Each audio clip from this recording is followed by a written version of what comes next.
Let's talk about the firms that flunked. We've seen how Fortune identifies the most admired business in the United States and have identified several of the prominent firms that regularly make the list. But whenever such a ranking is compiled, it is instructive to look not just at the top of the list, but also at the bottom. Just exactly who are the least admired companies in the United States? Actually, Fortune's current list does not say, at least not in so many words, but it does list the top 10 firms each of each industry. Hence, while we learn from these firms at the top of each industry, we can also learn from Kmart brings up the rear at number 10. Likewise, while IBM and Dell are among the most admired companies, Sun Microsystem and NCR are the least admired companies. And while Southwest is the most admired airline, UAL, parent of bankrupt United Airlines, is the least admired company. We also noted previously that many firms have been highly ranked on the Fortune list for several years, when other firms seem to burst onto the scene from practically nowhere, only to fade into background almost quickly. Enron is the classic cause. Enron was ranked first in the industry, though not in the top 10 overall, in year 2001 list, and last in 2002. Likewise, Vivendi Universal is a media and entertainment company, and it was unranked on 2001 list but entered in 2002 list at number 4.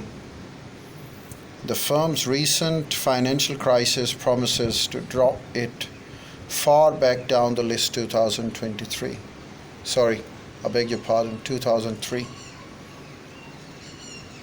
Well, as we move ahead, we find other consideration in the business, and this is how we can develop the great things for ourselves. Whenever we want to bring the business skills for us, we can build our business skills if we let down from the environmental upheaval. We can consider some of the steps, measures, and build our business skills. Well, first of all, we need to have a goal. The second one is the situation.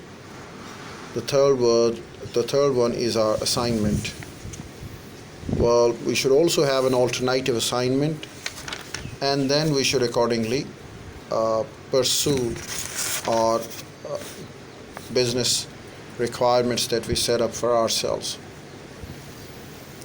With it, we reach to another topic of the same part as we continue the study of the series of tutorial and voiceover on commerce.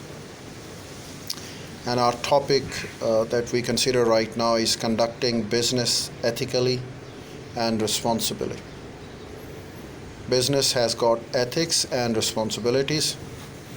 When we read this topic, when we listen to this topic of the tutorial, when we watch this topic of the tutorial and the voiceover, we can know how individuals develop their personal codes of ethics and why ethics are important in the workplaces. It will enable us to distinguish social responsibility from ethics, identify organizational stakeholders, and characterize social consciousness today. It will explain how the concept of social responsibility applies both to environmental issues and to a firm's relationship with customers, employees, and investors.